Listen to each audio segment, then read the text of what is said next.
రమ్మా ఇట్రా రమ్మా టీచరు కూర్చోండి. ఓకే, పేరెంట్స్ కి బెంచ్లు ఇచ్చి మీరు కింద కూర్చున్నారా? Good good.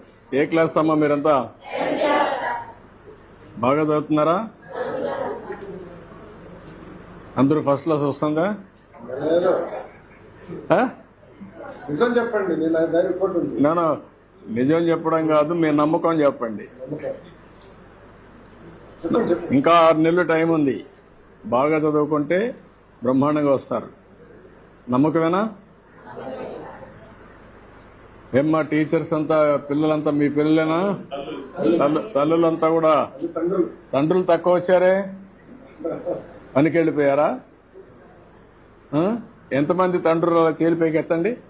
పిల్లలు మీరు కాదు, పిల్లలు ఎత్తారు. మీ తండ్రి రాని వాళ్ళు చేలి పైకి ఎత్తండి. తప్పేం లేదమ్మా, తప్పేం లేదు. ఓకే, 2, 4, 6, 8, 10, 12, 14, 16, 17. ఓకే, తల్లులు రాని వాళ్ళు చేలి పైకి ఎత్తండి. మీ అమ్మ రానివాడు, తల్లి రానివాడు ఒకరేనా? ఇద్దరు. మీరు పెద్దయినా ఒక పని చేయండి, మీ తండ్రికి మాత్రం సహకరించద్దండి, వాళ్ళని సరిగా చూసుకోవద్దండి. ఎందుకంటే మీ పట్ల వాళ్ళు కూడా చూసుకోలేదు కదా. ఏంటమ్మా మీరంతా మీ ఇంట్లో వాళ్ళు పనికి పోయారు కాబట్టి మీరు వచ్చారా? అంతేనా? లేకపోతే పిల్లలు చూసుకునే బాధ్యత మీకే చెప్పేశారా? అదేం లేదా? ఎప్పుడన్నా భార్య భర్త కూర్చొని పిల్లల గురించి మాట్లాడారా? ఆలోచిస్తున్నారా? ఎన్ని రోజులకు ఒకసారి ఆలోచిస్తున్నారు? చెప్పం ఫ్రాంక్ గా, నేను అడిగేది. చాలా తక్కువ అమ్మా. అంటే మీరు ఆస్తుంది, వ్యాపారం ఉంటుంది, ఇలాంటి ఉద్యోగం ఉంటుంది, కానీ పిల్లలే మీ ఆస్తి. వాళ్ళు పెద్దయి బాగా ప్రయోజకులైతే మిమ్మల్ని సరిగా చూసుకోవడమే కాకుండా వాళ్ళ జీవితాలు బాగుపడతాయి. వాళ్ళ కోసం మీరు కష్టపడుతున్నారు. అలాంటప్పుడు ఆ పిల్లల చదువు ఎట్లుంది? చదువు అనేది పెద్ద ఆస్తి. నాలెడ్జ్ ఎకానమీలో పిల్లలకు చదువు అనేది చాలా గొప్ప ఆస్తి. అది దాన్ని ఎంత పెంచితే అంత ఉపయోగపడుతుంది మీకు. దేశం అభివృద్ధి అవుతుంది, ఆదాయాలు పెరుగుతాయి. ఆ ఆదాయం, పెరిగిన ఆదాయం మీ కుటుంబానికి రావాలంటే, మీ పిల్లలకు రావాలంటే చదువు చాలా ముఖ్యం. అందుకనే ఈరోజు లోకేష్ గారి ఆధ్వర్యంలో ఫస్ట్ టైం దేశంలోనే మెగా పెద్ద ఎత్తున తల్లిదండ్రుల సమావేశం పెట్టాడు.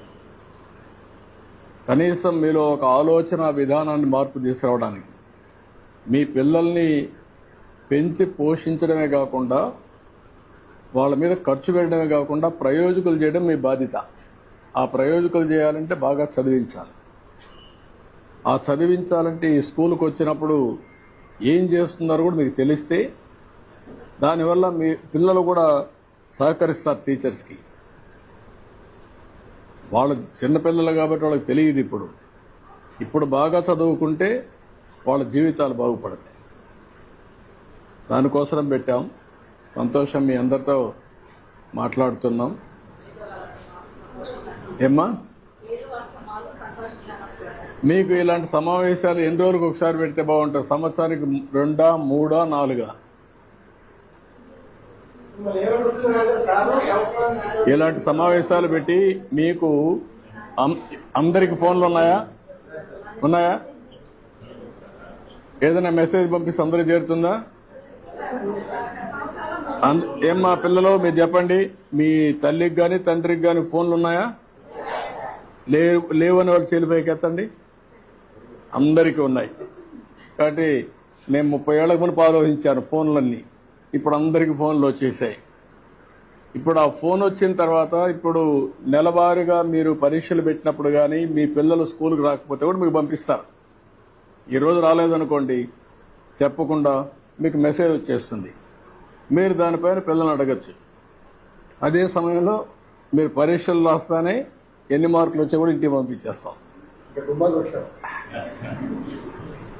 ఏమంటారు? బాగానే ఉంటుందా, బాగుండదా? ఎందుకు? మళ్ళీ మీ ఇంటికి పోతే మీ అమ్మ నన్ను అడుగుతారు కదా, అప్పుడు చెప్పాలి కదా. పర్వాలేదా? అవసరమైనా అవసరమా, అవసరం లేదా? అవసరం వాళ్ళు చేలిపోయి ఎత్తండి పిల్లలు. అవసరం అనేవాళ్ళు, అవసరం అనేవాళ్ళు, లేదనేవాళ్ళు మీ అమ్మ కొడుతుందనా? ఓకే. అందరికీ ఒక- కార్డులు వచ్చినామా? మేడం గారు అందరికీ అన్ని ఎక్స్ప్లెయిన్ చేశారా? తల్లి అన్ని చెప్పారా? ఏ సబ్జెక్టులు ఎన్ని మార్కులు, అటెండెన్స్ అన్ని? ఇప్పటి నుంచి మీ ఆరోగ్యం కూడా చూస్తాం. అదేవిధంగా పిల్లలకు కూడా ఎలాంటి తిండి తినాలో అవి కూడా ఎడ్యుకేట్ చేస్తాం.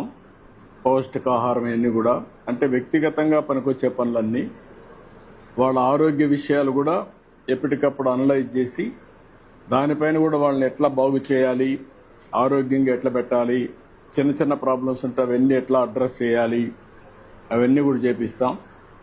మీలో కావాల్సింది ఇంకొంచెం ప్రోయాక్టివ్గా ఉండాలి మీరు. అంటే ఏదైనా పంపిస్తే సీరియస్గా తీసుకొని ఎప్పుడు కూడా ఒక చిన్న ఇది జరిగినా అప్పుడే కరెక్ట్ చేస్తే భవిష్యత్తులో మళ్ళా అలాంటి జరగవు.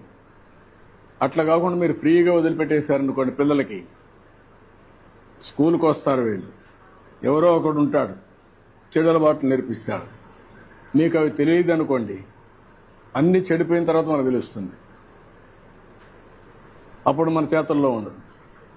ఇప్పుడు గంజాయి ఉంది, డ్రగ్స్ ఉన్నాయి, అవన్నీ ఉక్కుపాదంతో పోతున్నాం, అన్నీ కొట్టేస్తాం. అదన్నీ అయినా కూడా ఎక్కడన్నా ఒకటో రెండో ఉంటే మీకు తెలిస్తే కంట్రోల్ అవుతారు. ఆ విషయం కూడా మీరు గుర్తుపెట్టుకోవాలి.